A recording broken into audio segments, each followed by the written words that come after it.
So naturally, no viewers at the moment, but always keep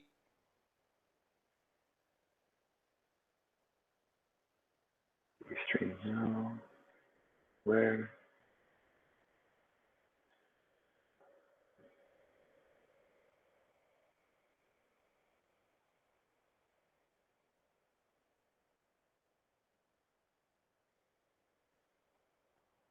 I just had it up here. Where is it? Okay. Live events.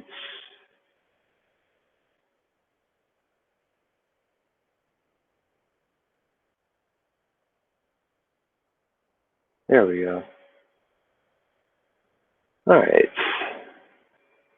What's happening again now? Sweet.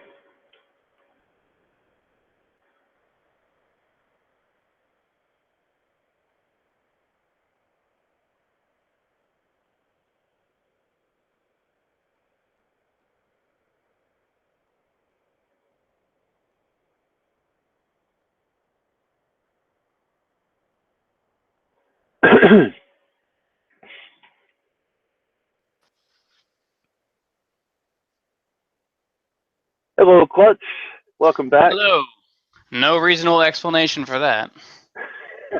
No worries. Okay, fortunately it's at the beginning, so no worries. Looks like we have one viewer on, 2 viewers. Cool. Awesome. So I want to thank anyone and everyone who is viewing. We're going to go ahead and get started here. I want to welcome everybody to the second stream of What Would Clutch Do? This is a mini-series where I have compiled a list over 100 questions. Some of them are commonly asked in his Ask Clutch series on his YouTube channel. Considering the value of time, it makes sense to divide up these questions and cover each section. We will attempt to limit the time to about 90 minutes. Any questions left unanswered will be picked up in the next session. So we hope to see you all in all future live streams. The sections are Fun Start, Birth of a Bricklink Store, Daily Logistics, Honest Advice, and Looking Forward. The goal of this series is to compile an ebook that will become the starting point for any Bricklink seller to read before they start a new Lego business. Clutch and Bricks on the Dollar will not be the only Bricklink seller to be showcased in a forthcoming ebook. However, he will be the first to share his experience in building a Bricklink store. As an entrepreneur, I know lunch is never easy nor free. If you're expecting steady pay, it's best to find someone else to work for. If you enjoy taking risks and betting everything for a better future that may never come, then I invite you to dive in the deep end head first. Now, the focus, as I said before, of this interview is to dive into some of the deeper questions in logistics and points every budding Bricklink seller should know before they start their own store. Now, previously, in the previous interview, we had discussed the beginnings and the journey to starting build Bricks on the Dollar's store, and we went into some of the basic things about how do you start the store. And previously, we were discussing about the management of your brand. And the previous question was, how did you decide, or at what point did you believe you needed to bring on an employee? And we were discussing the importance of protecting your brand and how important it is to, how crucial it is to make sure that you are delivering upon the expectation that your customers have come to expect and enjoy. Now, with that in mind, we're going to go into daily logistics and discuss how is it that we bring everything to that point where we are delivering on that expectation. So from today, we're going to cover daily logistics. If you missed the previous two sections on Start and Birth of a Bricklink Store, then I would encourage you to check out the previous episodes after this interview. So from here, we're going to dive straight in on daily logistics and ask Clutch. By the way, thanks for joining, Clutch. You're very welcome. And so let's go ahead and dive in. And the first question here is, what are your best non-trade secret sources or Lego inventory? So I go to all the same retail stores that you might go to find Lego inventory. I buy used Lego on auction sites. That's no secret to anybody. And it's not a trade secret, but what I have found to be one of my best sources for Lego is making your own network of Lego related people out there who maybe they have Lego they want to sell to you, and maybe you have Lego you want to sell to them. I get, I want to say at this point, the majority of my incoming new parts for my store, I get them from other people who in turn got them from Toys R Us or Walmart, or even they got them from another person as well. So I get a good amount of my Lego from individuals who get it from wherever they get it from. So would that include the brick and mortar stores like Target, Kmart, Toys R Us, and the like?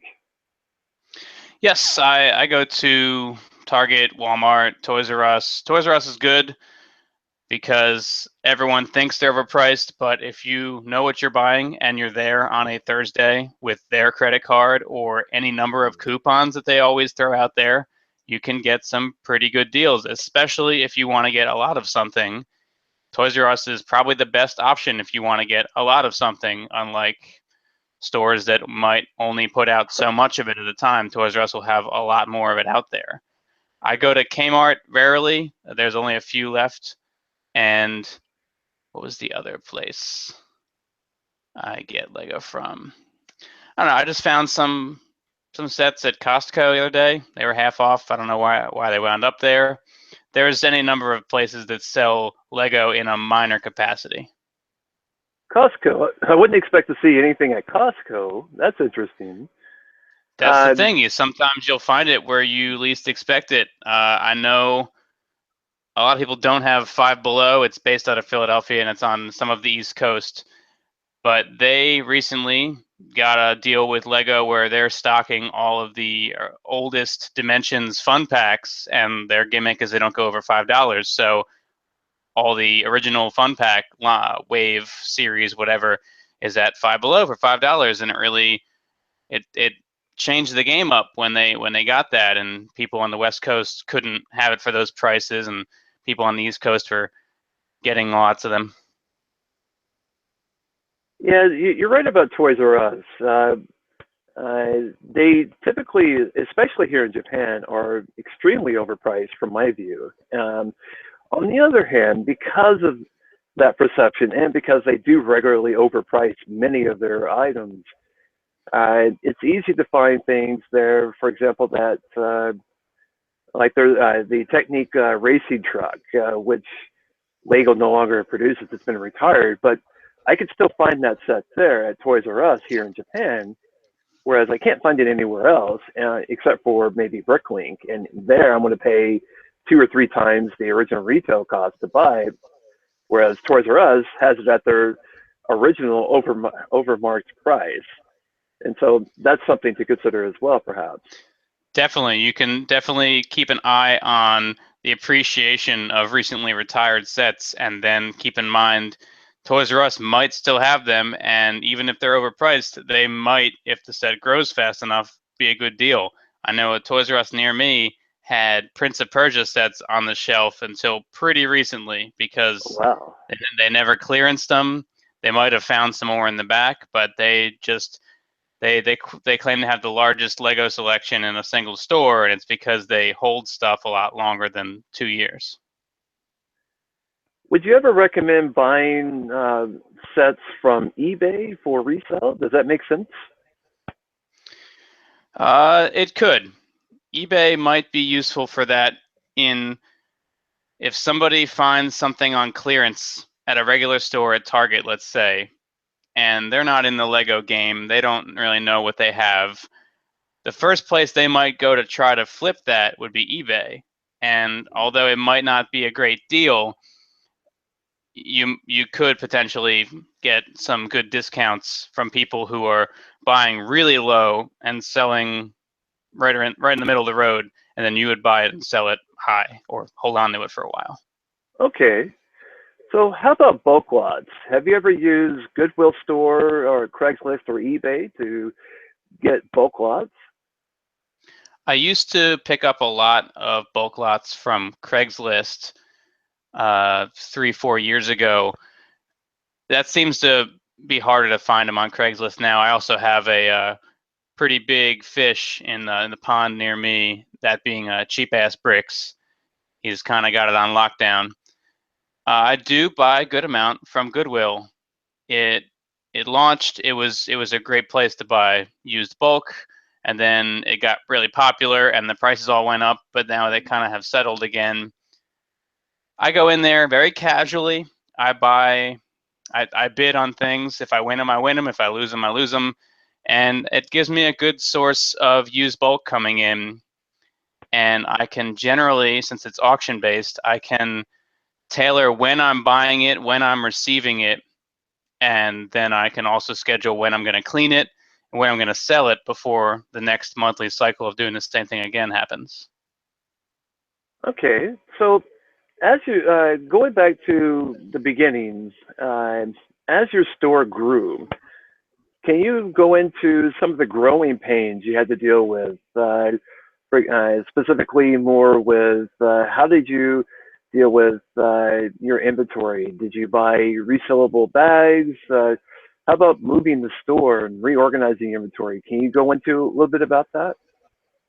Sure. I started like I'm sure a lot of people started back then. I don't know how many people would start like this now, but I started in zip top bags where every lot, it might even have been mixed colors, but every lot was in its own plastic bag.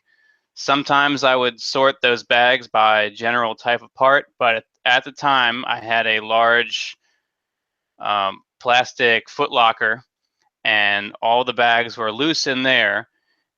And if you, it's a lesson in opacity, but if you stack a whole bunch of clear bags, the more you get, the less clear they are.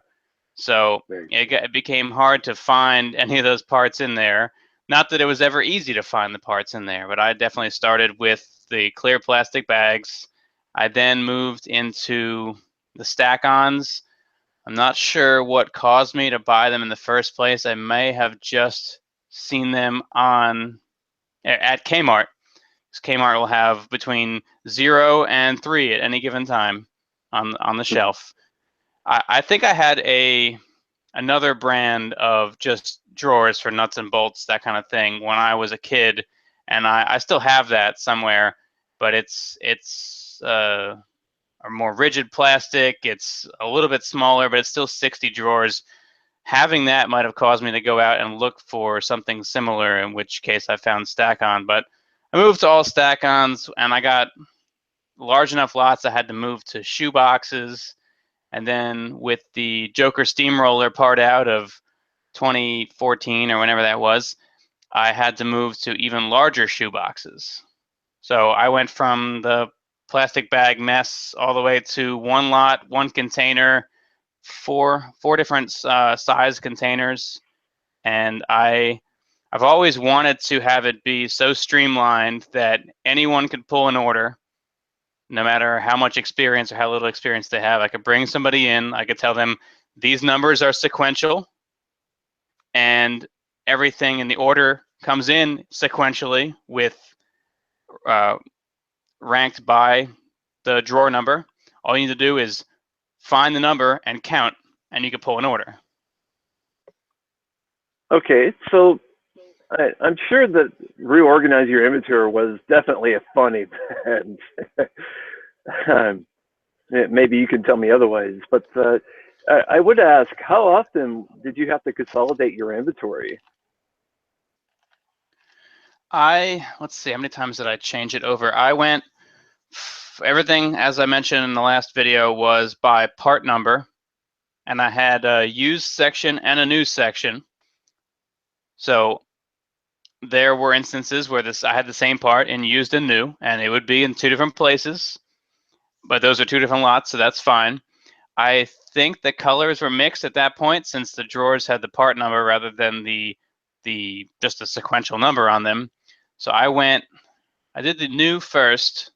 I went to all fresh drawers with the numbers, and the used I wasn't adding to them at all, so I wasn't as concerned with updating the drawer numbers on them.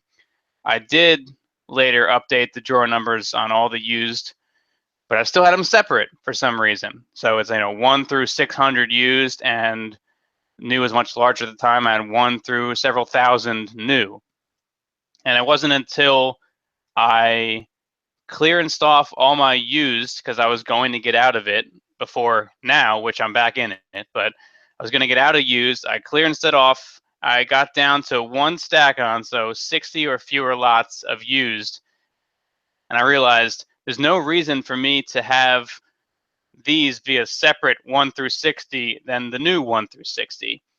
So I then took all the used parts out of those drawers and gave them regular numerical sequence drawers, so they're no longer new and used.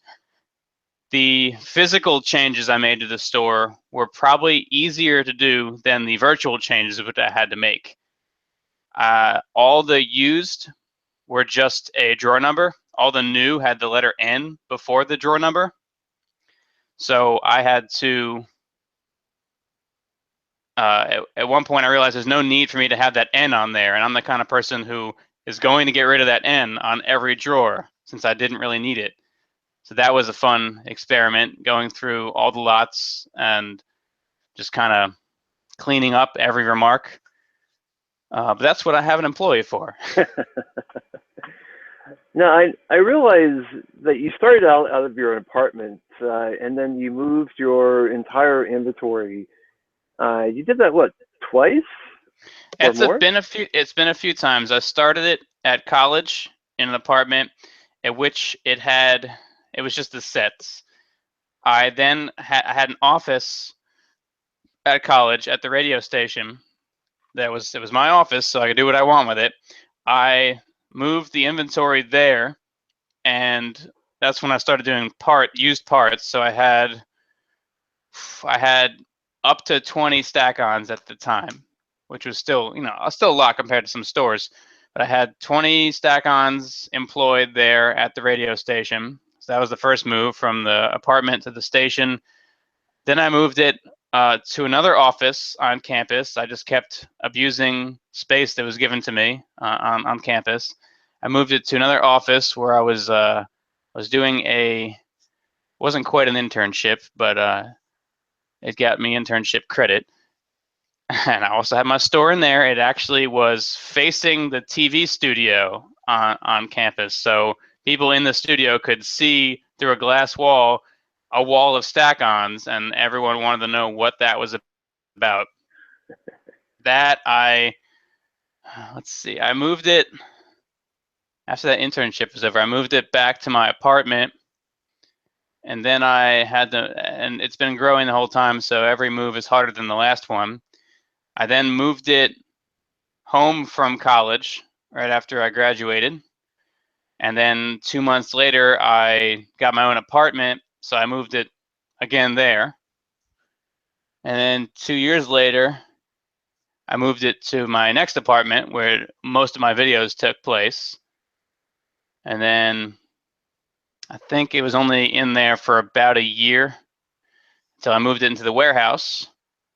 And then I moved it upstairs in the warehouse. And in the next few months, I'll be moving it again.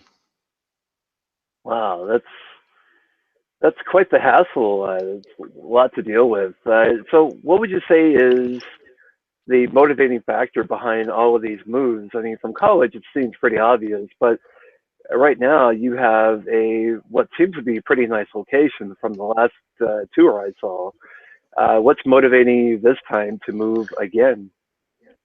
Well, this space has never been ideal. It's upstairs, which isn't so much an issue for anybody who works there's physical abilities, but the idea of everything that comes in or out of the store has to travel up a set of stairs is a little bit tedious and unnecessary.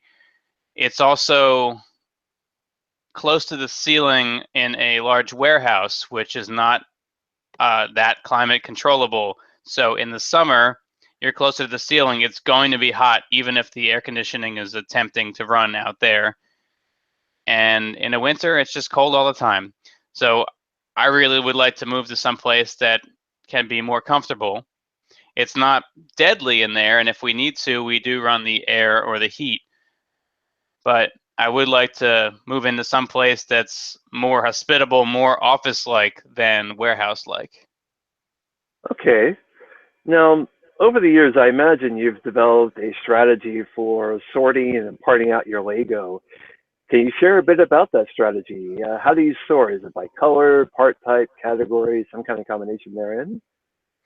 So I can give you the idealist answer and then the realist answer to this. The idealist answer is if a set has 3 bags, you take all of bag number 1, you remove the small bag that's inside bag number 1, you dump all the larger parts from bag 1 into a bin. If you're doing 20 sets, if you're doing 100 sets, doesn't matter. You dump them all in there at once. You don't try to break down the sort any more than you have to, as far as times going through it over and over again. You take out whatever parts you see the most of on top. You don't dig around for all the parts because in the end, they're all still there.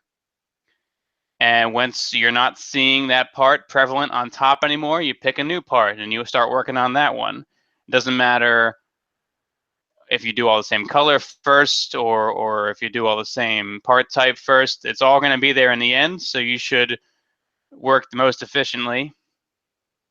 I go into drinking cups for everything, plastic cups. And if it's larger than that, I have several old shoebox bins I use. And it, all my containers for sorting are really, except for the drinking cups, are recycled from other things we've done. Like Lego that used to come in the plastic tubs, we'll use all those plastic tubs. I used the Duplo cakes set, had a nice cardboard box it came in. So I have 6 or 8 of those we use for really like if there's a giant tire in there and maybe there's 4 in each set, a lot of tires going in the same place. The idealist answer is that you're never wasting any time doing it. You're only pulling out what's obvious on top until it's all done. And you would do large bag 1, large bag 2, large bag 3, and then go back and do small bag 1, small bag 2, small bag 3, because supposedly no parts that are in a large bag are also in a small bag and vice versa because of the way they're packaged.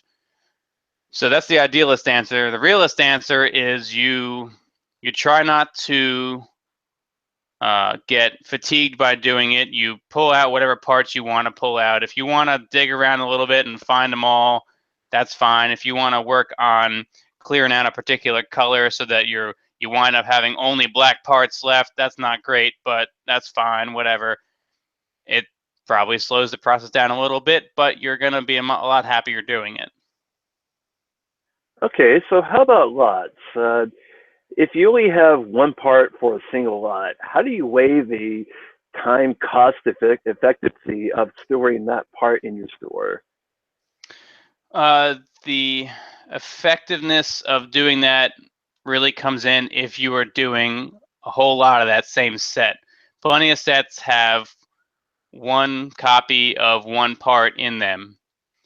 The goal is to part out enough copies of that set so even the lowest common denominator part still has a good amount for any buyer who's looking to buy them.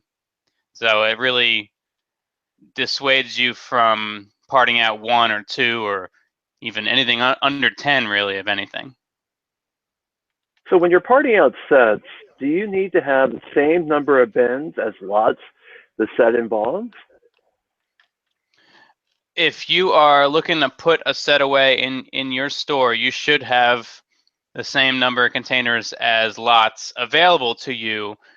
Keep in mind that some of these lots are going to consolidate from the previous set you parted out, or the one before that, or any set you've ever parted out. So you'll need no more bins than there are lots in that set.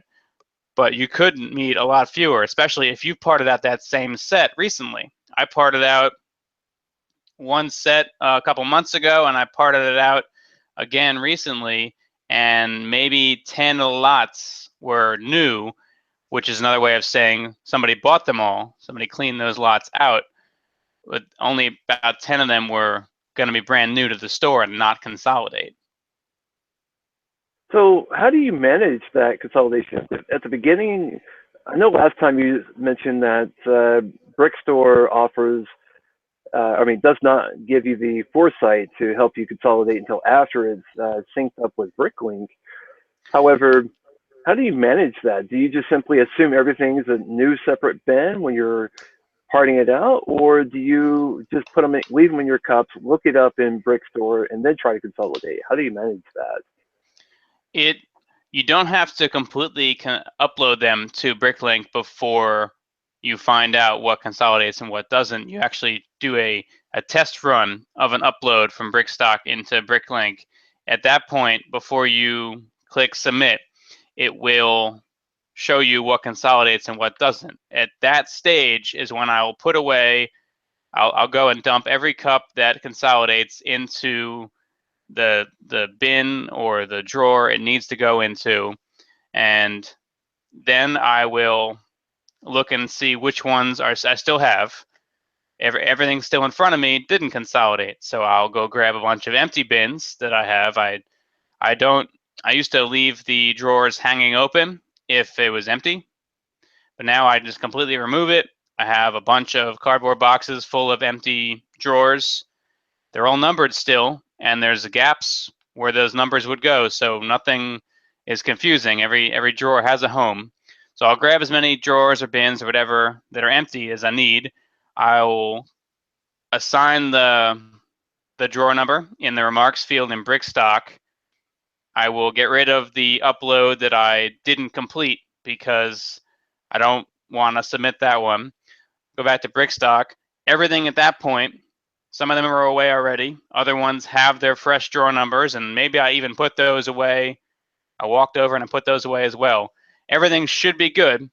The last step is actually putting them virtually in your inventory. So why would you pull out the empty bins instead of, as you had previously done, just left them open?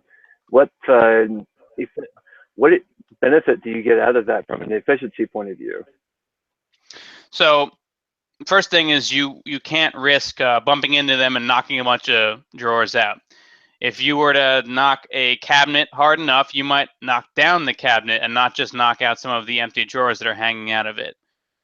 The second thing is that the aisle I have isn't necessarily wide enough to have empty drawers hanging out on both sides and for you to fit the cart through the middle. The third thing is, since all the empty drawers get thrown into these cardboard boxes, you could, if you were doing a large enough upload with new lots, you could bring the cardboard box full of empty drawers over to you, wherever your computer station is, and you could, without walking, without going anywhere, you could grab a drawer, put parts in it, assign the number, and keep doing them like that without having to traverse anywhere. Okay, so when you've bought bulk lots in the past, how did you manage those? I know I've seen you do sorting videos that are quite long, and you're picking at all of the Lego. Uh, what's the general process you use there? So I had the aspirations to sort used parts and list them at one point. I just don't have that desire anymore to try and tackle the unknown that is a used bulk lot. So I go through it when I receive it. I pull out all the things that aren't Lego, all the junk. I pull out all the minifig parts or anything I might want to keep for myself or for individual item sale. Everything else gets cleaned and then brought to a lug meeting, at which point they can buy it by the pound, just as I have bought it by the pound. So I used to take out some of the basics like bricks and plates and tiles because those are easy enough to sort, easy enough to upload, and they will sell. But I found it more cost efficient just to see what my lug wanted to buy, let them buy it, and then I recycle the rest of the bulk back into the world by I sell it off to replaybricks.com. That's a website that will buy bulk Lego from you with no questions asked. They pay pretty good price, probably higher than they should. And I can get it from Goodwill or any number of sources. I can sell some of it, and I can sell off the rest of it at a lower rate and kind of reinvest. Well, that's an interesting point you bring up. The time involved in going through bulk lots. I can tell you from personal experience for adding to my personal collection that it's a huge pain to go through and sort out an unknown lot. Um, so what you're doing is you're buying it at bulk and taking out what you think you could sell from your store, whatever that you might want to keep, and the rest you give an opportunity to your local lug to grab, and the leftover you put back into the market through another reseller. Yep. Okay, that's awesome. So It's probably the least amount of money you could make off of it, but the process is so easy and repeatable that it's I feel like it's worthwhile. okay, just got to do it more often, huh? Maybe. That's right. That's right. Okay, so for the best type of storage containers, what advice would you give to a new store owner? Would you suggest like shoe boxes, stack-ons, acromills, Ziploc bags, and what type of shelving would you recommend? It really depends on how big they want to go with their Bricklink store. I've always tried to run a store that was scalable, so no matter the same system of organization could work, it would just be bigger, longer, uh, more expansive. If a store owner just wants to do it as a hobby and just does not mind having a pretty small store, I would recommend getting some shoe boxes. I get the 94 cent at Walmart 6-quart shoe boxes, and getting some plastic bags because you can assign each shoe box either a number or a part category. Depends on how you want to sort your orders received, and you can change the way orders received look to you on your profile. I rank them by remarks, but you can rank them by a number of things. You could do color, you could do category, you could do remarks, you could do new versus used, you could do whatever you want. But you could easily put the parts in plastic bags by some sort of uh, overarching likeness, whether it's a number that you assign to them, a category, a color, whatever, and then each shoebox is one of those categories. And you could have several shoeboxes, each one having lots of plastic bags, however many fit in there. And then your order would come in, and let's say it's shoebox 1, it was just numbered 1, and each bag in there might have a number on it. And if that bag empties, hey, the bag still has a number on it. You can put some other lot in there. But you can keep it as simple as plastic bags and shoe boxes, which is really the hobbyist way to go. For me, the idea of having an employee and possibly having more, and possibly having different employees someday, I like to keep it completely idiot proof. I want to have one lot, one drawer, everything's numbered sequentially. The only confusion that I can see me having right now is that I do start at 1 for small drawers. I start at 1 for large drawers. I start at 1 for bins, and I start at 1 for the larger bins. It means there's a number 1 in 4 different places. Now, they do have letters before them to indicate it's a small drawer, it's an L for a large drawer, it's a B for a bin, it's a D for the large bin, because they used to be drawers, so that's where the D comes from. But I could see and I'm always looking for what's the worst part of what I do, and how can I improve that? So then maybe I'll see the new worst part of what I do. So the fact that there are 4 locations that are number 1 right now, I feel like is the worst part. But I have it set up pretty close to anyone could walk in, and with even a sentence of instruction, they could pull an order. They could put an order away or put parts away. But shoeboxes and plastic bags is really the simplest, most concise. Space is an issue for a lot of people. That's the way to go. But of course, your storage needs are heavily dependent upon your startup cost and what your bottom line will permit. You always have to keep that in mind as well. So with that, how could you future-proof and scale your storage needs, especially when you're looking at starting up a Bricklink store? Well, if you wanted to go big, you can rely on the brands of Stack-On and Acromills for not really going anywhere. They're not going away anytime soon. Stack-On has clearly gone through some changes in the plastic quality and in the general engineering of the drawers, but they're all still completely modular. They all still work, and you can get them from a number of locations. If you wanted to really future-proof and scale your store, you could wait until there is a decent enough sale on Stack-Ons, like I usually do, and when they are on sale, you buy as many as you possibly can. Recently, I bought 20 some of the 60 drawer Stack-Ons at once because they were on sale through Fleet Farm. That's probably the lowest place I've seen them.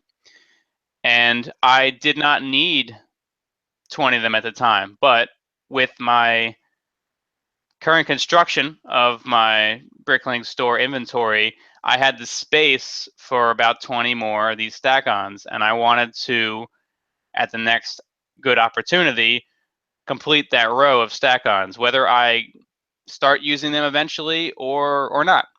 I wanted to make sure I had as many as I could possibly need when they were most opportune to me. Okay, so since we're talking more about infrastructure and storage and office needs, what do you recommend when you're putting together your Lego inventory? Is it advisable to keep it in your home, such as a free room or garage, or does it make sense to rent out commercial space? Which strategy would you say makes better sense for insurance and risk? So you can get insurance on it in either situation. You can, if you have an apartment and you have renter's insurance, or you have a home and you have homeowner's insurance, you can increase the value of your goods in your home or apartment to reflect having that store in there. I'm not sure if it's advisable to run that store if it gets a certain size out of an apartment or a home because of I don't know if there's a cap really for homeowners or renters insurance for a value you should have in a home. I mean, I suppose there are people who might collect gold coins, something like that, and they might have a lot of gold coins in their home. Well, that's not a business necessarily. They might not be treating it as a business, but that might be a lot of value. So I'm guessing there's not that many limitations to that, but that's getting away from the picture.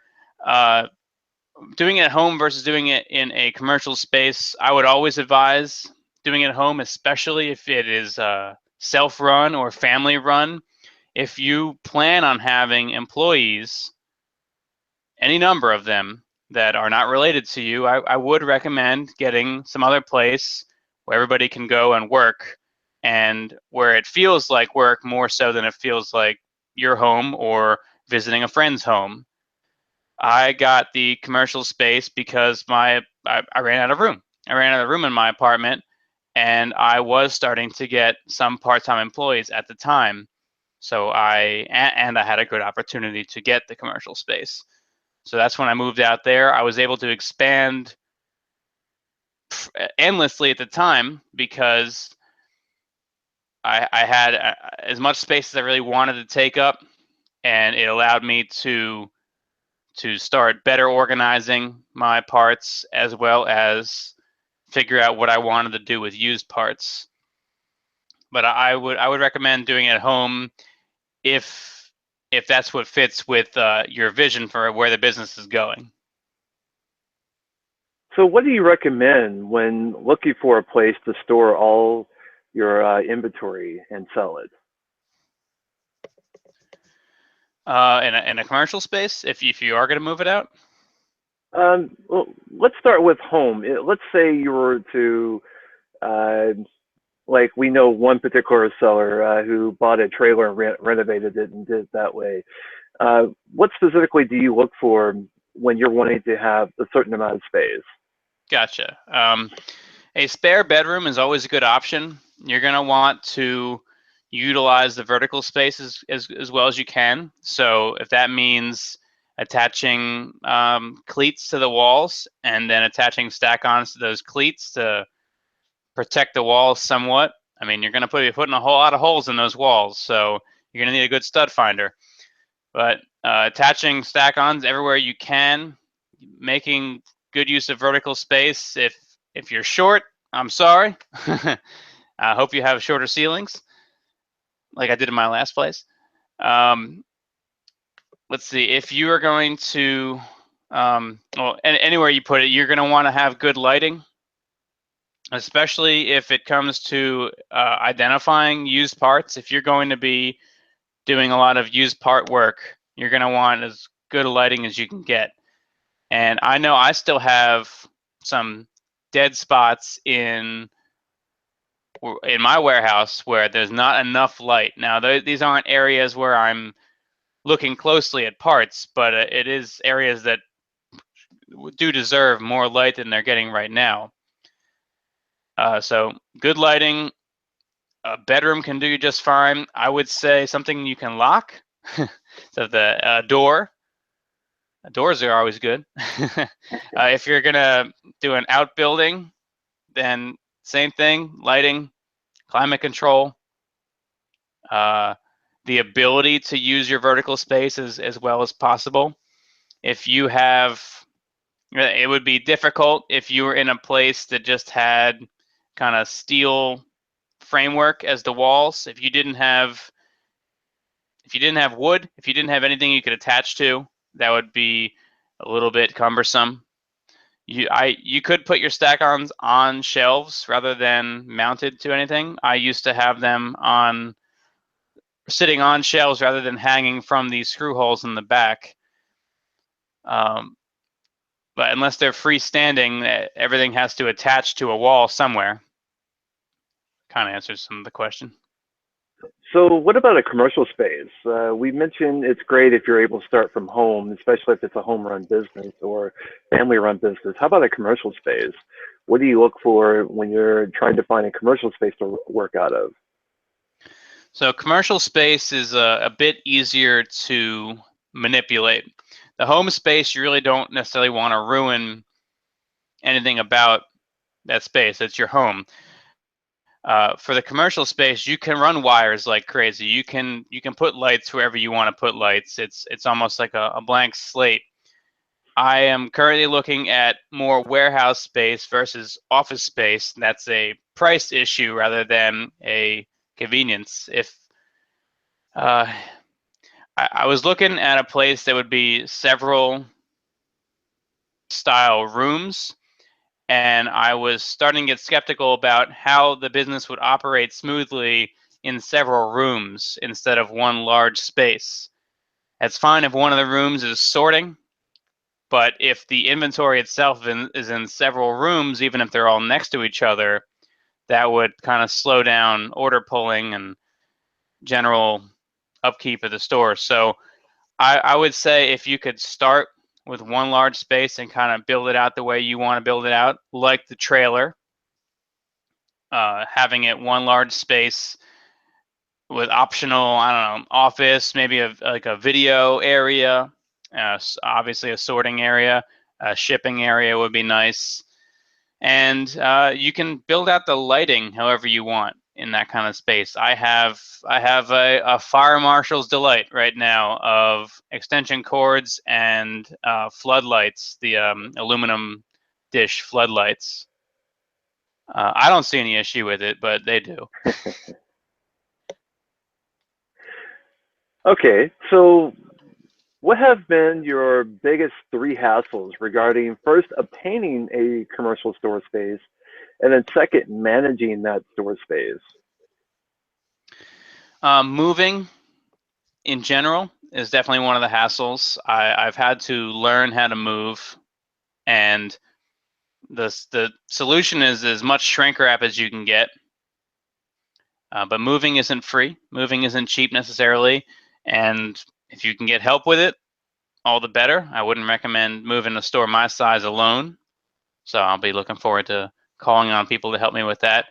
Moving is definitely the one of the three hassles. Another one, let's see, finding the right employees, I guess. I've had a number of employees, and some of them worked out, some of them haven't. I have right now a few employees who work part-time for store credit, and that's incredible. I recommend that, getting that if you can. If you can set up with a lug and find people who might want to work for store credit, not as like an insult thing, but as a, you never know what they're doing in their life and if they would value that or not. I happen to have found a few people, so that's really nice. Finding, you don't need employees necessarily from the start or necessarily ever if you want to remain at a certain level or if you're able to do it all yourself. But if you are going down the road of employees, either full-time or part-time, finding the right ones is a hassle, I would say. It's not a job that somebody is going to already have on their resume. They might, but you're probably not going to find somebody who has worked for a different Bricklink store, local or not local.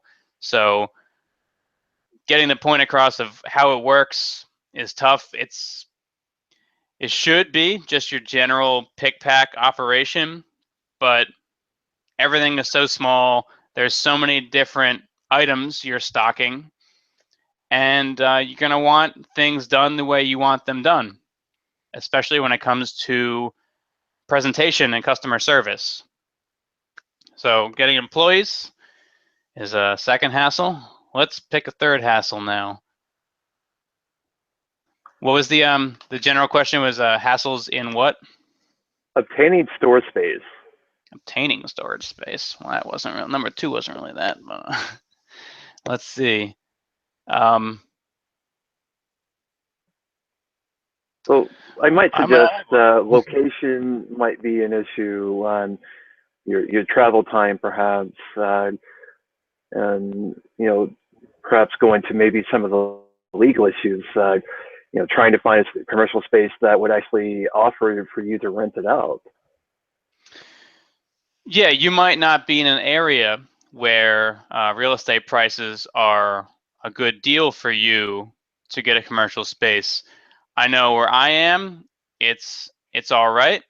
If I went in certain directions from where I am, it could get a lot cheaper, but then there's the rent goes down, but the crime goes up, or the hassle or the commute or something like that would go up in exchange.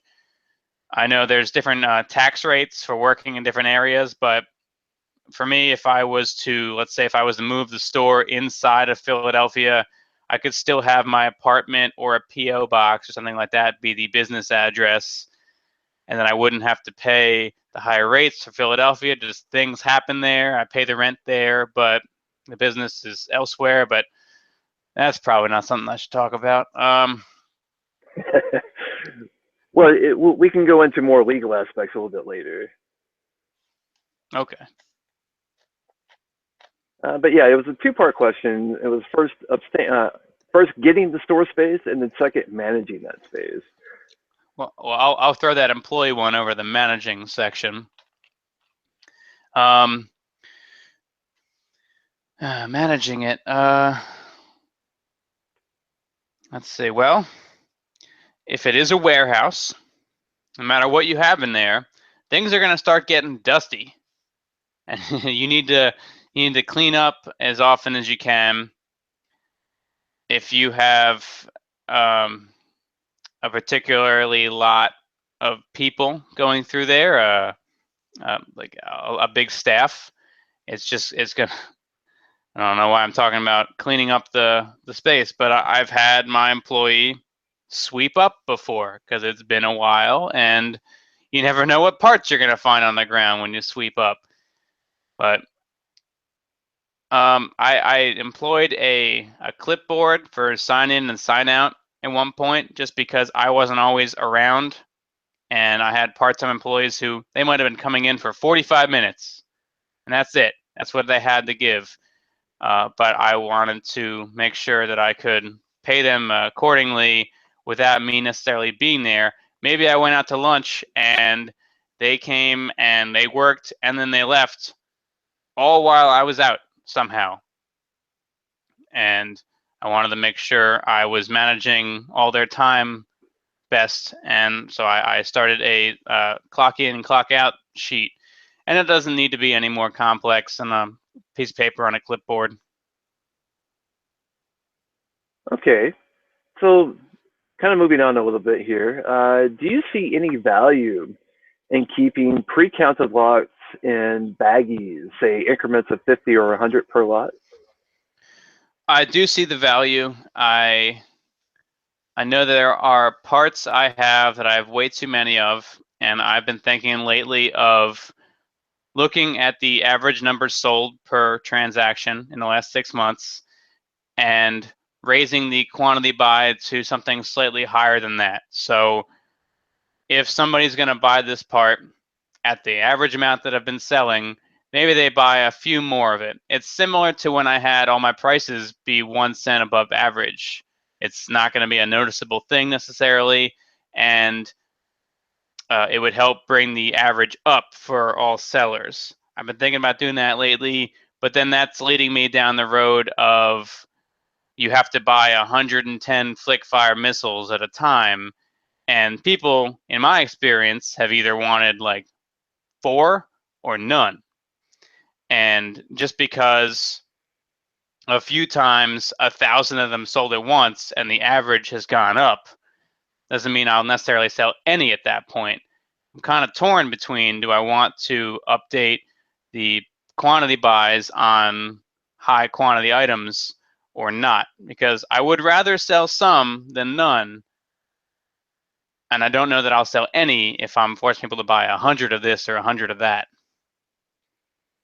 Well, one of the reasons why I asked this question is it was an observation after watching Brickstar when he mentioned he had been selling certain lots in specific quantities, let's say 5, 10, or what have you.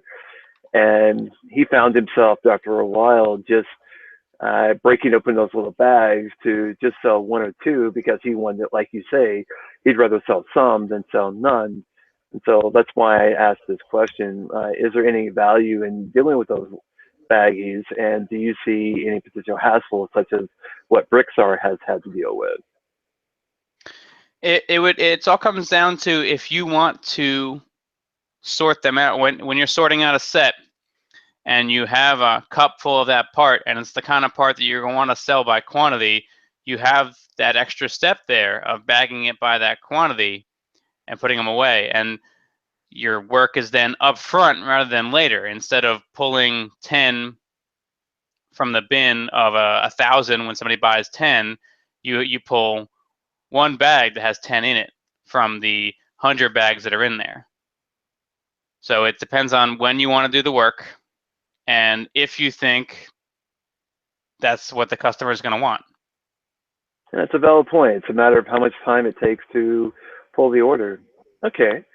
So from an infrastructure point of view, what tools do you use to make your inventory management easier? Let's look at this from the point of view of you're just starting out. And this is not the software. This is Correct. this tools. Just starting out. Well, I mean, you need your infrastructure, you need your stack-ons, you need something to sort them into, whether that's cups, whether that's piles on the table. You don't necessarily need to put it into anything. Let's see. You're going to need bubble mailers to make all your shipments. I highly recommend the flat rate padded envelopes from USPS. They are free. You can buy, I believe, 100 or 150, something like that, at a time. And they, in about a week or a week and a half, they'll deliver a box to you. Even though they're there every day because they're the USPS, they'll deliver the box to you about a week and a half later with 100 of them in it. I use a lot of those. If it's over a pound and it's going domestic, it's probably better off in this flat rate envelope, because even if it's over a pound, the Lego in volume is usually pretty small. So I get 4 types of bubble mailers. I get the 000, the 0, the 2, and the 5. I also have a selection of flat rate and non-flat rate priority boxes. If I need them, they're there. I have the padded flat rate envelopes, and I have various Amazon boxes and other boxes that have come in the mail that I open nicely in case I need to reuse them. If you're selling Lego sets, sealed sets, you're going to be dealing heavily in boxes, and you might need to actually purchase boxes on your own. I've never had to purchase boxes, but if I was going to sell anything that's already in a box, I would have to look into box options. I get a ton of little plastic bags, and I reuse any bags I can reuse, but I do invest heavily in brand new plastic bags from valuemailers.com. I get a lot of sizes. Some of the sizes I've learned that I don't necessarily need over other sizes, and I'm not afraid to do overkill with the bag. The bag is too big for the parts, but that's okay because they're generally all right around the same price. I go down to the 2" by 2" is the smallest bag I get, and I go up to basically the gallon bag or the 10" by 10" bags. I always make sure I have enough bags, enough bubble mailers. I mentioned it before, I still tape on my labels. I print them out, I cut them up, and I tape them onto the package. So tape, paper, printer. You'll need a computer, obviously. I have an apron. We have 2 aprons that we use for pulling orders. Got an apron, it's got 6 pockets on the front, 2 large ones and 4 smaller ones. And each pocket, each of the 4 smaller pockets has a fistful of the same size plastic bag in it, like from smallest to largest. And then the 2 larger pockets are used for lots that you've bagged. So if you're pulling an order, you have the laptop on the cart in front of you, tells you what you need to get. You take an empty bag out of the apron, you put the parts in, you seal it, and you put it in the larger section. When you're done the order, you'll count each of those bags out of your apron into a larger bag. If that number is the same as the number of lots that should be in the order, then you're done. So things you might not have thought of, like an apron, like a push cart. I have a janitor's cart, and I have a little AV cart that we use. Yeah, I have to say, I wouldn't have thought of the apron. That's actually a really good point, especially from a time efficiency point of view when you're trying to be more effective with your time. How about an established store? What would you add to that list that you've already mentioned before? How about a weight scale? Would you use that? Yes, I have a counting scale recommended to me by Bricks for Chris. The brand is Tree, TREE. I don't know what the model number is, but it's pretty good for anything like a 2x2 plate and up. So essentially all the things you really want to count, the tiny stuff, it's going to be too lightweight for it, but that's okay. If you have a large enough sample size, you can get a pretty approximate number of how many you have there. I found it most useful for if I were to buy a pick-a-brick cup of parts. I only ever put one lot in a pick-a-brick cup because I don't want to have to sort it later. I just want to have to count out 100, 150 of them and then dump the rest in. It'll tell me about how many I have. I might knock it down by 5 or 10 just to have a buffer in there. But counting scale is great if you're going to be buying pick-a-brick parts. When New York had all the sand green parts, the counting scale was invaluable to me in getting those in the store in a number of hours less time. What else do I have that's higher end? Let's see. I don't know if it's high end, but I sometimes use a small child's plastic pool, an outdoor pool, to sort in. If I'm sorting enough copies of a larger set, it makes sense to dump them all in this pool because it's a big container. It has sides, and it's lightweight. I can put it anywhere. And like I said earlier, you should definitely dump out all of the same bag number at the same time instead of saying, I got 50 sets to sort. Well, I'll do 25 and then I'll do another 25. That way it's more manageable. It's not more manageable. It's going to take you longer to do it that way. So I have a pool. Get yourself a pool. It's winter right now. It's a great time to go buy a pool. I have lots of the black plastic 4 or 5 tier shelves I use. That's another situation of when they're on sale somewhere, get way too many of them. You're going to need a label maker for your drawers. You can put it on the pull handle. You can put it on the flat surface below the handle. I recommend having your drawer labels, your bin labels, having them be a proportionate size to the container itself. You don't want to have a big container with a tiny little number on it.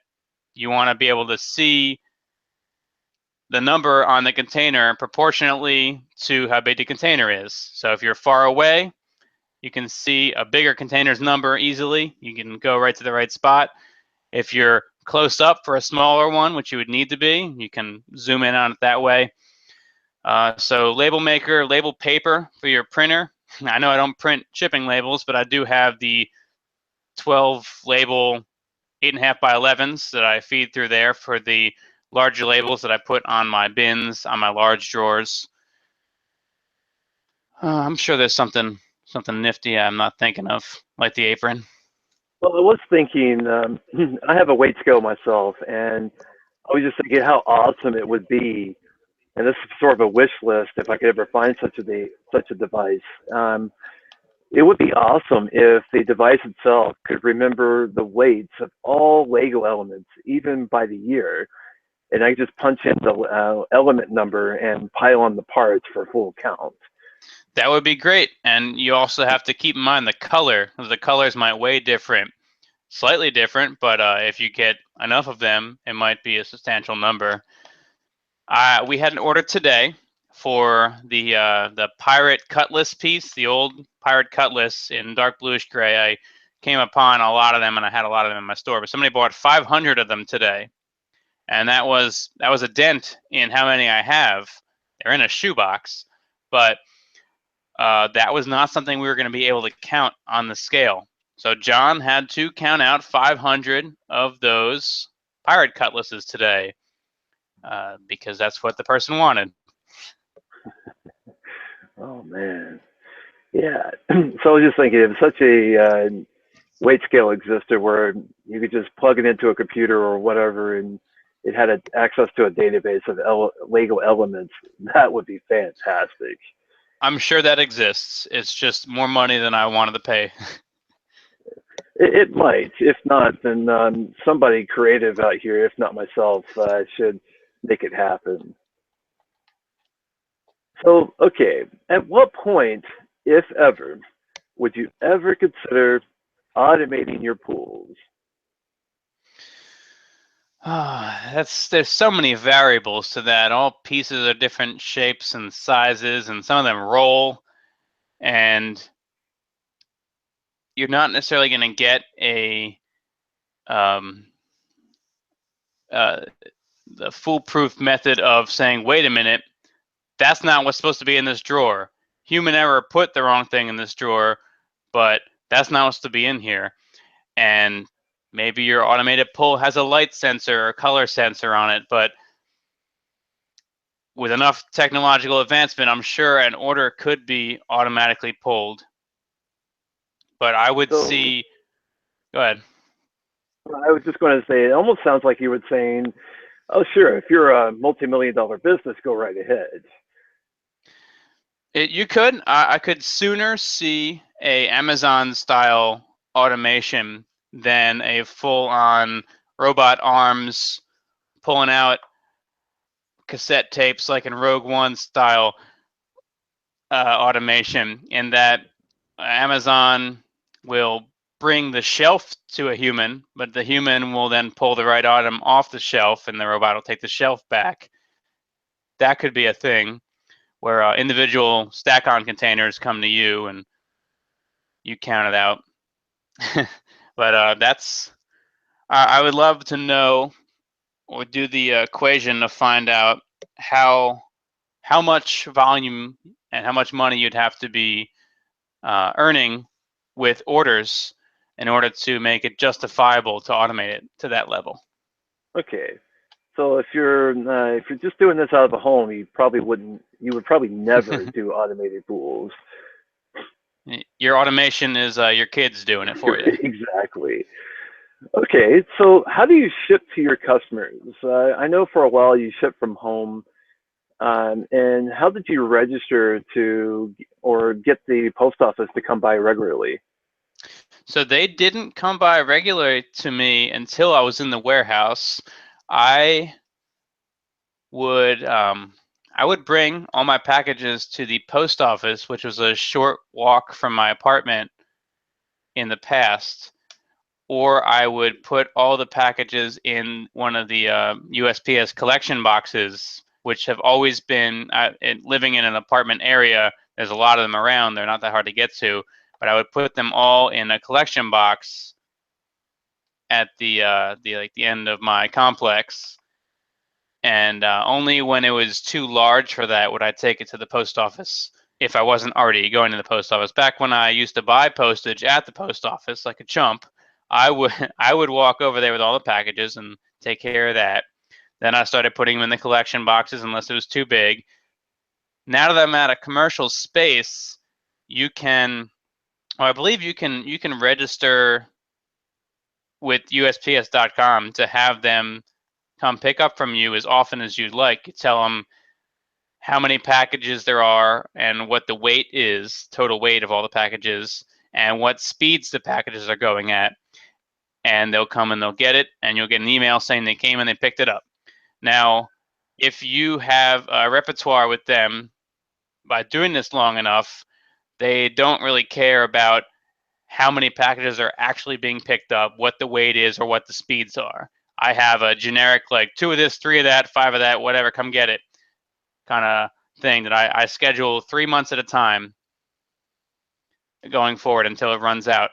So they will come by every weekday that they do mail, and they'll pick up whatever I have, and they'll take it away, and I'll get an email saying they came and they got it. Now, I'm pretty sure you can do that residence or commercial. It doesn't really matter. But being at the commercial location, we were getting mail every single day that they would be there already and they would take away any packages we had that were outbound. But I recommend, it's called Schedule Pickup. It's on USPS.com, and fill it out as generically as you can. And then if you're going to do that every day or almost every day, when your mail carrier comes to get it, tell them what's up. Tell them you're going to be doing this every day or mostly every day. It's a variable amount of packages, and you'll treat them good. You won't overwhelm them.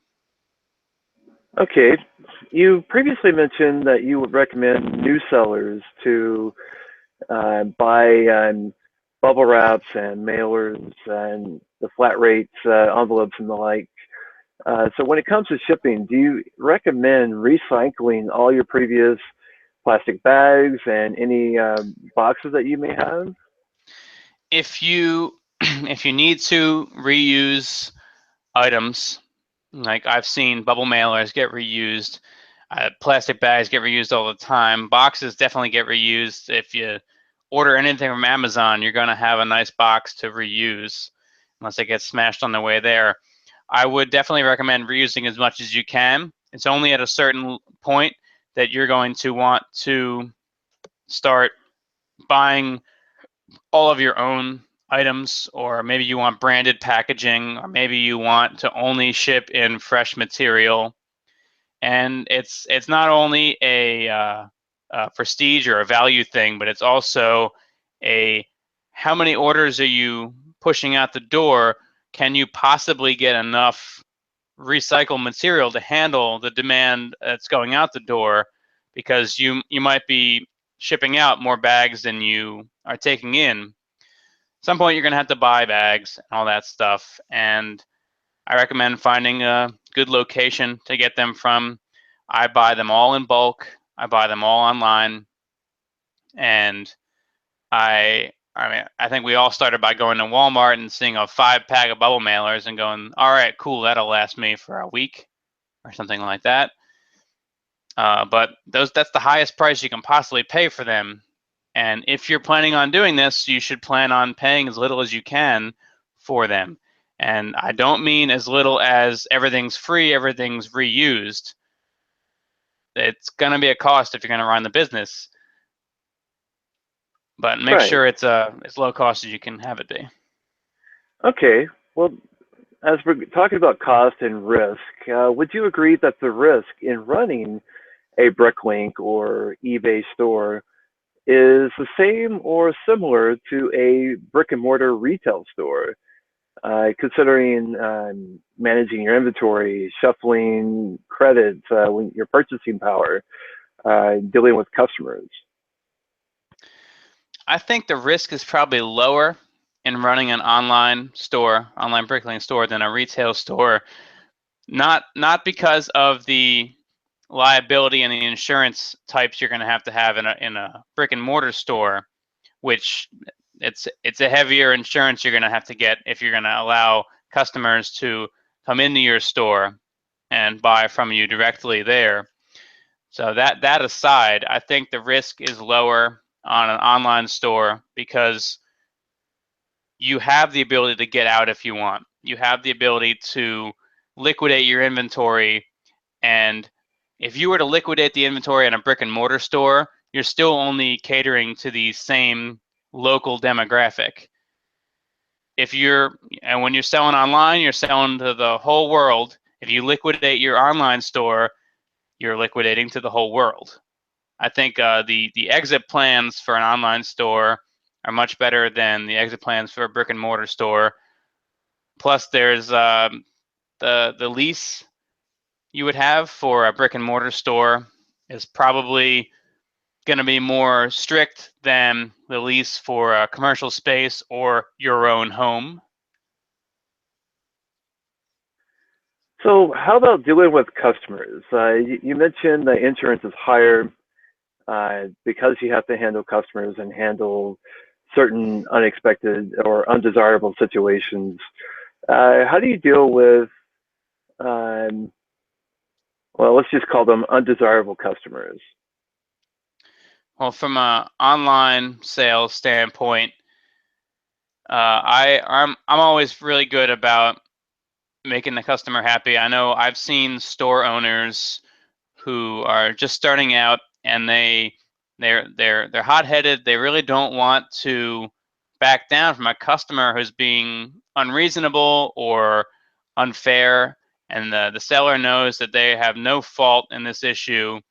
They don't want to deal with the refund or adjustment or the second shipping, the making it right. But in the end, that's just another cost of doing business. If you have to ship them a second package, even if you shipped the first one and it's not your fault that it got missing. I had someone recently for something else I do, not related to Bricks on the Dollar. I don't know if this is confidential, but they said that the package was delivered, or the package was delivered according to USPS. They said it wasn't, and they said, oh wait, it was. Some local feral dogs ripped it up. there's remnants of it all over the yard and all over the street. And I thought, wow, that's the craziest thing I've heard all day. But they're not seeing any reason why I shouldn't ship them another copy. And I'm not seeing any reason why I shouldn't ship them another copy either, because in the end, you want to make the customer happy and come back to you. So sometimes you got to swallow your pride or try not to have so much in the first place and ship it again if the customer is being unreasonable. A unreasonable customer is still a customer. Quote.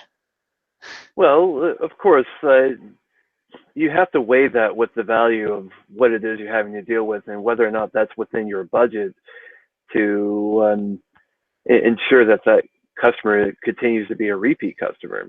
I guess you just, as you said, it's the cost of doing business. Yeah. Okay, so how do you handle customers with weird questions? I know some people have asked you with that big pool that you say you're going to throw away, or that big bin that's going in the trash that's filled with broken parts. I know you said in the past you're pretty transparent. How do you recommend new sellers to handle customers with weird questions? Well, if they're a customer to begin with, I recommend what I said about making sure they continue to be a customer.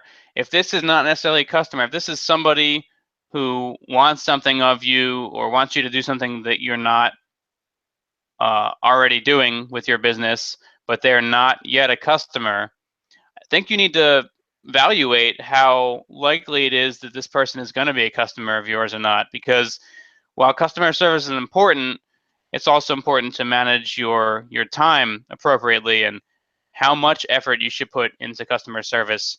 If you did nothing but put time into customer service, then you wouldn't have time for anything else. If you were to follow up every order you ship with an email, you might not be able to part anything out today, that kind of thing. So you have to pull back on the reins at some point. And as far as somebody who's asking for something unusual, really think that it's going to be a good relationship, a good customer relationship, then I recommend doing whatever you can to help them. I'm the kind of guy who's usually going to put that off for a few days until I circle back around to it. I have plenty of emails that I've put off for a few days, and sometimes it's even like, can you send me a photo of this item? Well, maybe I'm not there right now. Maybe I'm busy doing something else right now. I usually get back to it. Unfortunately, they usually have bought it from somewhere else or are no longer interested by the time I get back to it. But you have to put those ones in the queue, so to speak. Okay, so when you go out to refill your inventory, you're going out shopping. Have you ever had any brick and mortar stores try to limit you on the number of sets you've purchased, assuming there was no stated limit? Um, the Lego store, but I'm pretty sure they do have a stated limit. It might not be ever present, but they have a stated limit. That's the only one I can really think of has given me any issues. No, I've had issues with collectible minifigures at a Target before. They will claim this and that and policy this and customer that. And in the end, I completely understand. They want to have the same shopping experience for anyone who walks in the door at any time, despite how the rules of supply and demand work. They want to have the same experience. So I've been limited in how many CMFs I can buy from a Target, because if I bought them all, then the next person who walks in would see Target as a less valuable place to go for them as a person, because they didn't have the one thing they came in there looking for, which happens to be the one thing that they just sold all of and made all the money they were going to make anyway. So it's more important to have the customer who's going to come back than sell it all up front. I can understand both sides of that argument. That's okay. I'm a reasonable person. Target's done that. I don't know that I got any other limitations anywhere else. I don't usually try to push my luck too much. For instance, you could go to Toys R Us and they have a spend X amount and get this thing for free. Well, I could break my purchase into as many possible transactions as possible and get that free item on each one. Or I could just accept what they give me. Maybe they give me a few extra, but they don't give me as many as I could have gotten. That's okay. It's a free item, and I do want to make sure other people can get it too. Right. So while you're at for a new Bricklink seller, when they're at the store, how do you advise they handle people questioning their large number of sets, selling possibly multiple cards? Well, if they're interacting with other customers at the store, I recommend you. Well, you can lie to them if you want. You can get weird with them, as I say. You can tell them a joke. You can. I always try to lighten the mood in that kind of situation. Not that anyone's upset about anything, but I always like to leave somebody with a pleasant, memorable experience from an interaction. I spent the weekend with my father this weekend, and we're of different generations. He will talk to anyone and everyone on the street. My generation doesn't do that. We don't talk to anybody. We keep our head down. So, like him, when I'm in a store, I will talk to somebody. I will get them to, when they leave, maybe later they'll think of, what was that guy doing in that store? Why did he tell us he was buying them all for a convention or something like that? Why? But if you have a regular conversation with somebody, they're probably not going to remember that conversation at all. If you want to throw them your business card, you can do that.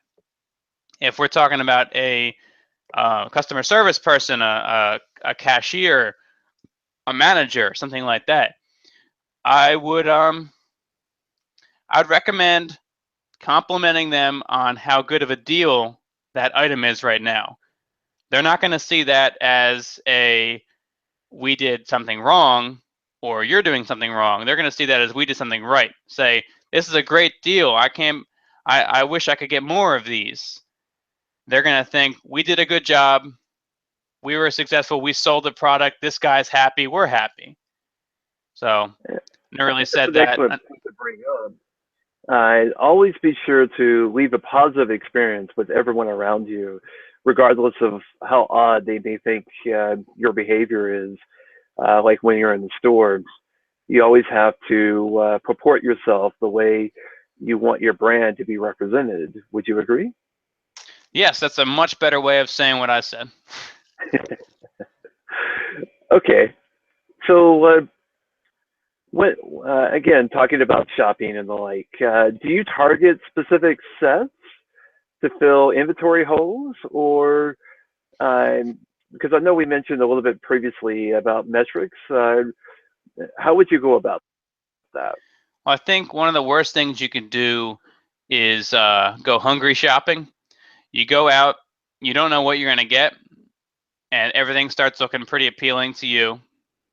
All the Lego sets that are on sale you think are great deals. In reality, if you ran the numbers, you knew none of those, very few of those were good deals, but you didn't want to come home empty-handed. Sometimes you do come home empty-handed, and you're better off for it because you are sticking to the plan, and running a Bricklink store is very much about sticking to the plan. So I do have a pretty good idea of what I'm looking for when I go out. Sometimes I'll go out without looking for anything in particular, but I won't often come home with anything. If I come home with anything, it's something I definitely wasn't expecting to see, but was in fact a good deal. I won't buy it unless it's a good deal when I'm in the store, even if I'm faced with not bringing home anything. So I go out with a plan. Sometimes it's just because there's only X amount of sets on sale per week at this store or that store or both stores, and I'll know what I'm looking for before I go out because I'll have done my research about it. Um, sometimes Oh, I just lost my train of thought. Filling inventory holes, going out. Yeah, yes. Sometimes it's not about what items are on sale that week, but it's more about what items will be good for your store at this very moment. And you can employ a number of different ways of figuring out what is the best set for you to buy for your store. Maybe it is based on what parts you have sold most frequently in the last year. Maybe it's based on what sets that are available right now, on sale or not on sale, contain the most parts that are new to your store. What sets contain the most parts that are not new to your store? Maybe you just like to increase the numbers in all of your lots in your store. Maybe you are looking to pick up a bunch of the same minifigures to sell off to somebody else, and the parts are inconsequential to your store, but you are looking for a particular set because of the certain elements, the elements being the minifigures that are in that set. So going into metrics, you're alluding to knowing what your store metrics are. Uh, as we discussed in the previous session, uh, you have to know what your dead inventory is and trying not to buy more of that. When you're going shopping, do you focus on buying sets for the part outs, what parts it contains, or are you more looking at the value of specific part outs or any other factors? I am usually looking for the overall part out.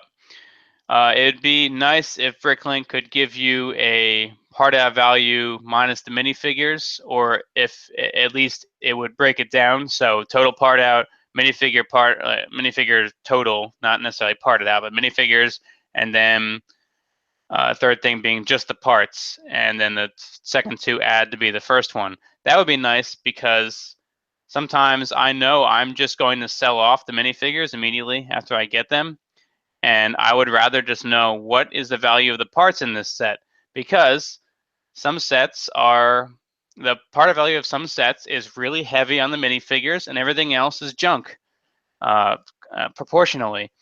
And sometimes the minifigures are not very valuable, but all the parts are really good in the set. So it'd be nice to see some of the ratios there with the price of the minifigures and the price of the parts as proportion to the total part out value of the set. But I'm looking for the total package in that, because I can basically sell any minifigures I want to off as soon as I get them. So as long as it has a good amount of minifigures per set. For instance, the new Penguin Arctic Roller from the Lego Batman series. It's only a $30 set. It's less than we thought it was going to be, but there's too many figures in there, and one of them is Batman, and Batman's in most of the sets. So that's not necessarily a great set to part out.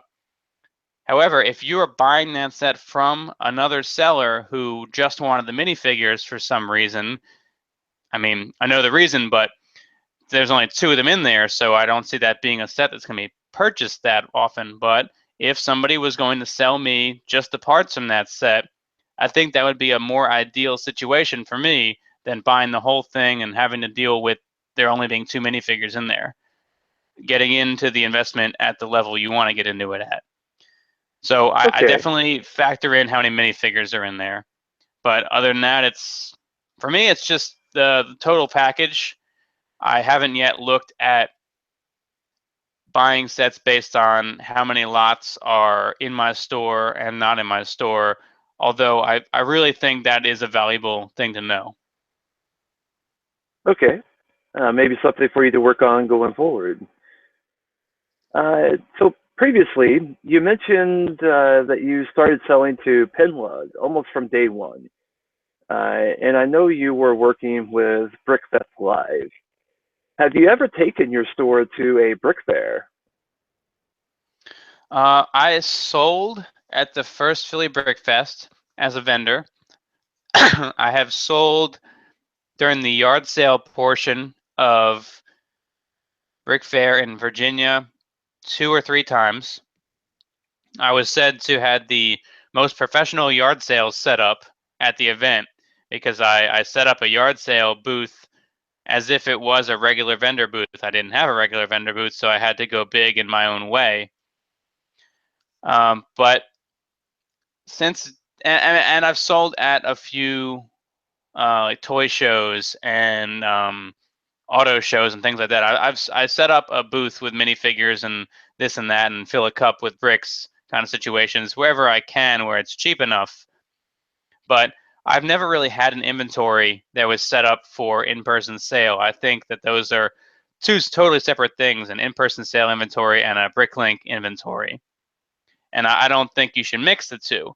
That's one of the reasons I really like to sell off all my minifigures, is that they're better in the hands of somebody who wants to go to shows and sell in person, or maybe they have a brick and mortar store and they want to sell in person, and I'll take care of the online behind the scenes drawers and aprons kind of situation.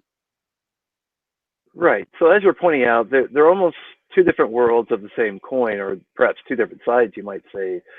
Um, how valuable would you consider, you know, taking the time, having some of your inventory at a Lego convention?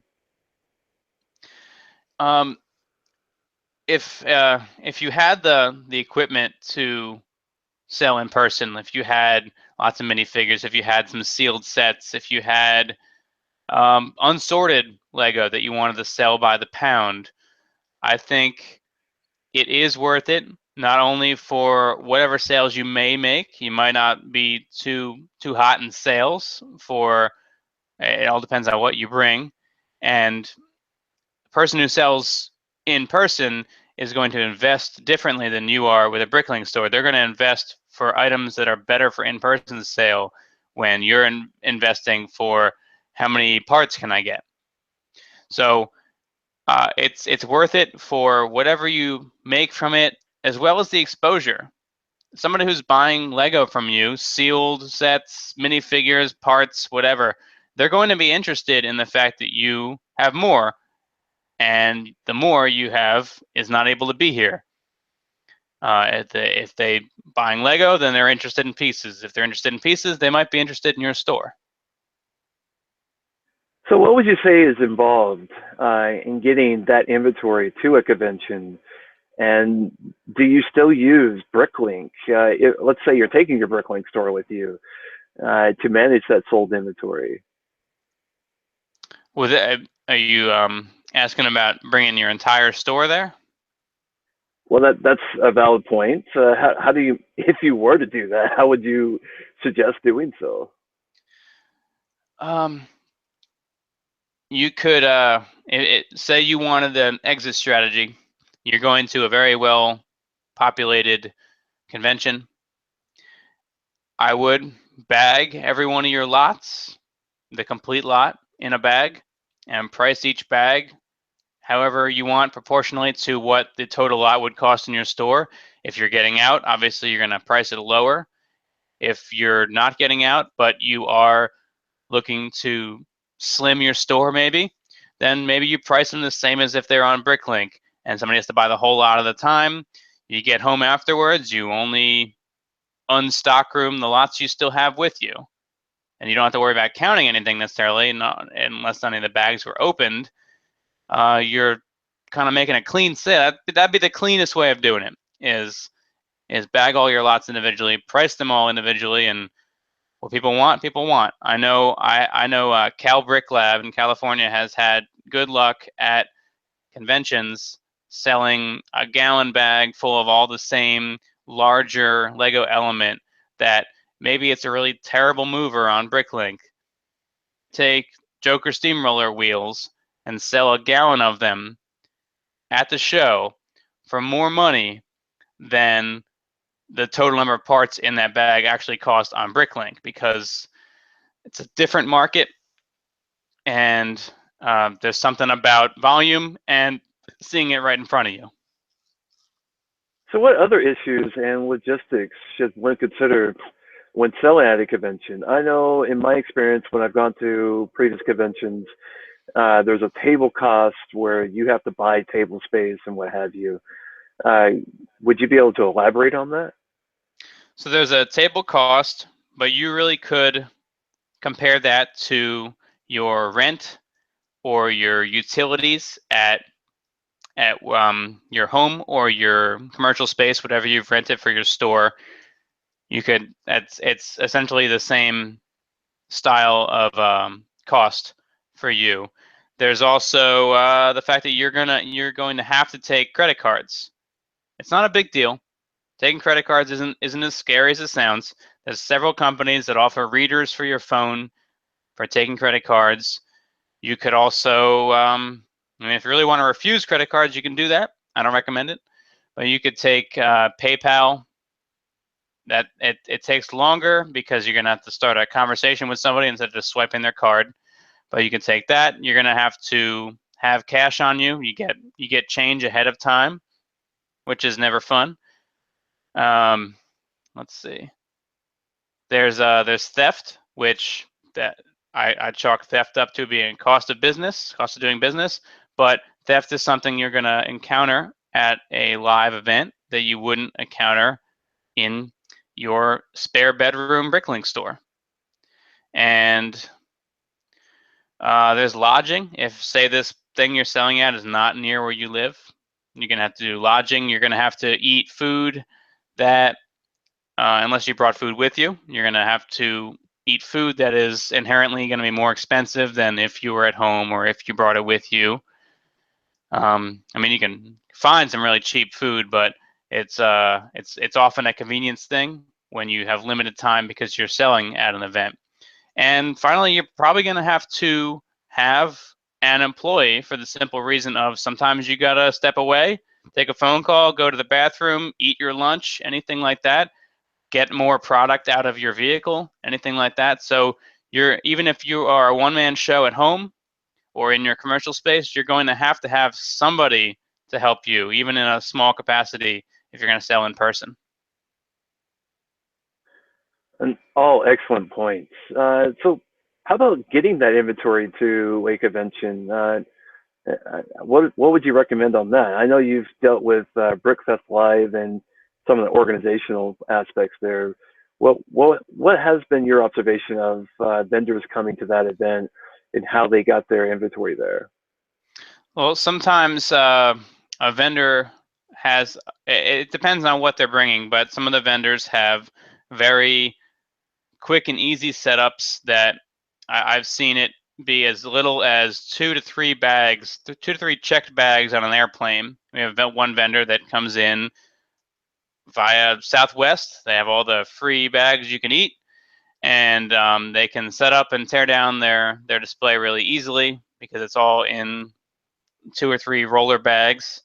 I've seen other people who come with a full box truck. So it depends what you have and the most cost-effective way of getting it there. If you're traveling across the country to do one of these shows, you might consider shipping your inventory there via FedEx or UPS freight instead of driving it there yourself or trying to fly with it, something like that. You can ship it there.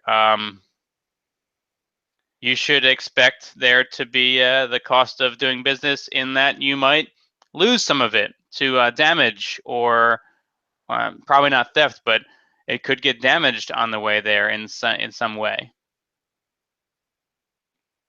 And speaking of damage, so what kind of insurance coverage do you recommend for an office and inventory? For an office with like limited or no employees, you wouldn't need the liability insurance necessarily for in-person sales, but you should have the same level of insurance that you would to cover the business if it was at your home. So the value of the goods in the living space or the office space should be representative of what your Bricklink store is worth, not only the parts in your store, but the infrastructure and and you should probably factor in what kind of investment in time you've given it, because you can't get that back necessarily, especially if you don't value it. One person who'd be great to ask about that is TMX Brick Notes, because they are an accountant and they had a whole special all about getting the right kind of insurance. I'll definitely have to follow up on that. So, as a sole proprietor, how do you manage your annual taxes? You kind of mentioned it a bit last time, but this is more aimed at what do you look for when you're first starting out? How do you manage your taxes? So for me, the catalyst to managing my taxes was I sold enough on PayPal that PayPal recognized me as a business, as someone who's taking in a certain amount of money. So my income through PayPal, even though it was not just bricks on the dollar, it was anything else I was selling, anything else I was doing on PayPal, that was I was issued a 1099K, I believe, 1099K for that, which means that income is reported to the IRS. So now when I do my taxes, I have to say, yes, I had this income because you know about it, and here's what I spent on it and all that. So for taxes, I definitely keep track of everything you bought. That's an obvious one. Keep track of your sales and your fees. I have a great spreadsheet template on my website. It's probably a bit buried at this point. I've been posting a lot of other things lately, but there is a monthly template for free you can use on bricksonadollar.com, and I make changes to every year, and I update the template so people have the most up-to-date version that I'm using in my store. I have a good accountant I go to, and he points out lots of things like proportion of your utilities if it's at home, based on how much of your house proportionally they're using for the business. Um, you could, that's things like heat and rent, but for internet, you can make the argument that the entirety of the internet bill is for your business, because you can't really divide that up by square footage of the home, that kind of thing. And then they'll tell you, did you buy any clothing or other supplies like that that you needed for this job? That's generally more of for a job than it is for a business you run. But maybe maybe your Bricklink store is in a warehouse and it's cold and you had to buy thermal clothes that you wouldn't normally have bought just to survive pulling orders. Well, you could probably write off those clothes. So if you're not going to um, if you're going to do the taxes yourself, then I would look at different tips from people like TMX Brick Notes on what you can write off. If you're going to go the route of finding a CPA to do them for you, which is what I did, they should know all the best practices to get you more write-offs. But you can't go into it saying, I don't know what happened. PayPal says I made money. I need your help, doc. That kind of thing. That was me when I first got 1099. I went to H&R Block and I didn't have any real numbers or anything to give them, and it didn't work out in my favor. So the next year I went to my CPA for this, and I was prepared. I had all the figures. I mean, he told me a lot of other figures I needed to get, but I had everything that I thought I needed, and I had put it all together pretty recently before that. So keep as good records as you can, because you don't necessarily know what they're going to look at and what they're not going to look at. So, for new Bricklink sellers, is there any reason why you would not advise them to try to prepare the taxes on their own? It could be beneficial for you for the first time to go see a professional about it, simply to get their opinion on what discounts and what um, things you should factor in to the taxes. If you feel like you learned everything you could learn from them after the first time using them, then by all means, do the taxes on your own after that. But you're going to learn something from going to a professional that you might not have known ahead of time. And I think I might interject and add one point where the tax code itself is sort of it's not exactly an organic document, but it's constantly changing year to year, and you might not know what new rules or old rules have changed.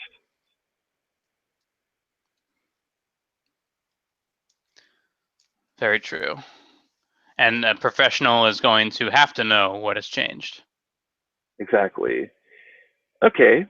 Uh, so you mentioned TMX. Should I be talking to TMX about CPA type stuff?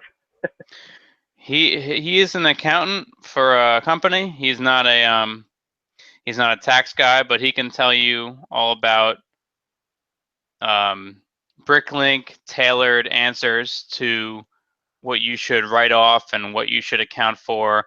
I don't know if it was on his channel or I think he was on Big B's seller stream one time. I think that's where you'll find all these answers when they interviewed him about that. But he had some good points about the cost of your infrastructure and the degradation of the infrastructure and valuing it at how long it's going to last you and things like that. All things that I'm not going to listen to and employ myself, but I'm sure he has some really good points in there. Okay, so inventory appreciation and degradation questions, as well as next one night questions. I should probably direct to TMX. Oh. Just had to throw something in there for laughs. Yeah, I failed the YouTube community. Well, actually, you did pretty good in that particular show. Just you weren't expecting him to know much about Nexo Nights. Yeah, I mean, I wanted to, like I said, I wanted to pick something that he might not know, but if he didn't know it, I would still know it. Right. So I knew all the next night answers. So oh well. Okay, so we're going to kind of close in here real soon, coming into the last question of this section. So, what legal issues should you watch out for prior to and during the operation of your store? So there are guidelines to if it's in your home, you're pretty much good. You're not gonna get inspected for any reason. If you have a commercial space, you're gonna have to abide by um, the rules for employment in a space. There's posters you got to hang up. There's safety this and safety that you got to abide by. Not that you shouldn't have safety in your home, but it's going to be more regulated in a commercial space or a warehouse space than it would be inside your own home. It's kind of your own job to make your home safe.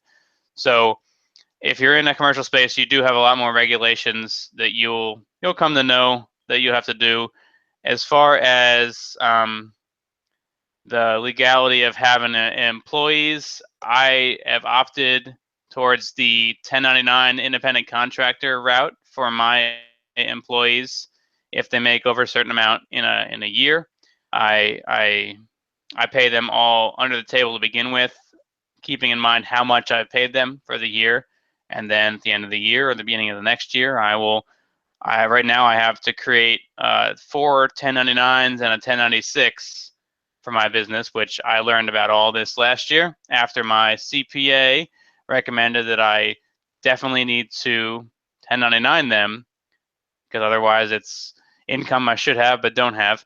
So I've chosen the independent contractor route to avoid having to pay a payroll company and match unemployment and social security and all those things that I don't feel are warranted for a business this small, for an employee who's grossing this little. I don't know that it's warranted to do that, especially with a majority of my employees being part-time employees.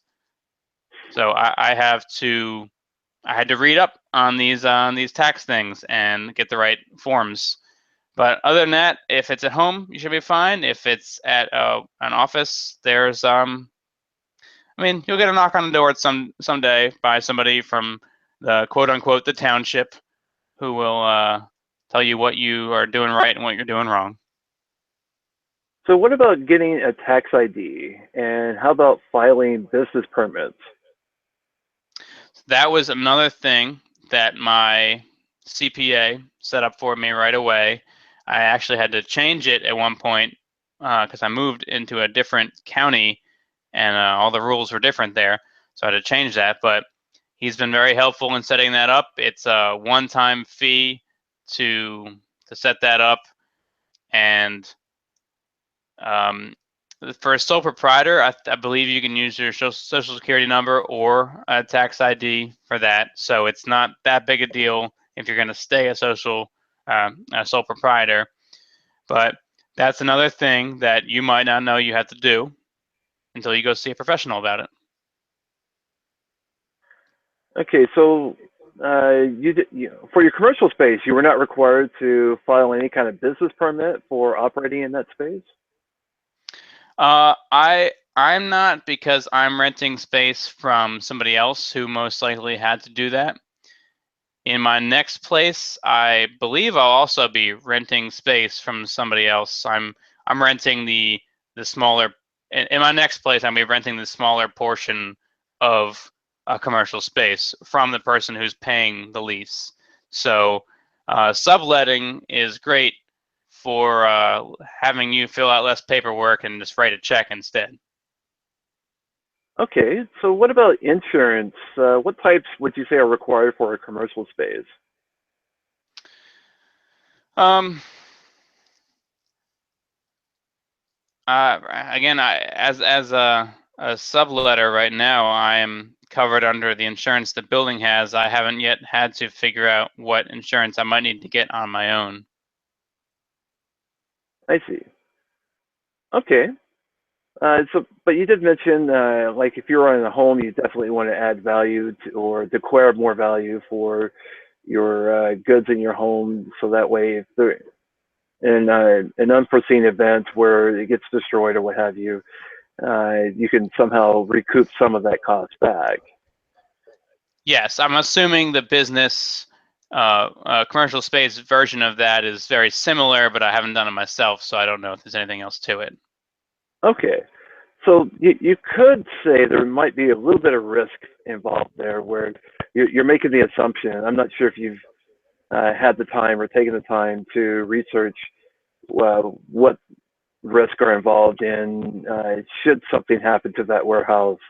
Uh, we never expect anything to catch on fire or get stolen or other natural disasters, what have you. But would you know off the top of your head what you might get back if anything were to happen? At the moment, no, but I'm sure the insurance that is on the warehouse right now is more than enough, because it is a rapidly expanding business, the business I rent from. So I'm sure they're on their up run up, or maybe they're not. I don't know. I'm moving out of there soon, and I'll do a much better job at the next place. Okay, and that's an excellent point. You may not actually know, but it's good to research it. Or if you're moving to a new place, definitely research a new place. Yeah. Okay, excellent. So today we focused on the logistics, daily logistics section of our interview questions. We still have lots of questions remaining. However, we've already passed an hour and a half time. That 90 minutes is long gone now. We're almost 2 hours now. So I want to save ourselves time and come back to this. We still have lots of questions for the honest advice section and looking forward. So I do hope everyone has enjoyed the show. I do thank you for your time and coming on to review the questions and watch what Clutch has offered in his experience. And I certainly hope you found that valuable as a knowledge exchange. And I certainly hope to see you in the future streams as we discuss how you should start up your store and follow best practices as provided by the Bricklink sellers who have been quite successful. So again, I will continue to discuss these questions with Bricklink stores that have been online or at least selling for about 5 years. And I hope to see you in all future streams. Once again, Chris and Clutch, I should say, thank you for joining. And I hope that we can speak more about how you have brought your store to be the success it is so far and how we can get it to grow even more. Thank you very much. I'm looking forward to it. And on your point, it is very great to say some of these things out loud that I maybe have thought for years but I've never said out loud. It really reaffirms some of the points I'm trying to make. And just to say it once more, Clutch is an excellent guy here. If we have it demonstrated through our conversation, you should definitely check out his store. Go to bricksonthedollar.com. If you look in the description, you'll also find a link directly to his Bricklink store. And I hope to see everyone in the future streams as we discuss how to become a Bricklink seller and the best practices therein. And until next time, I'll see you in the next stream.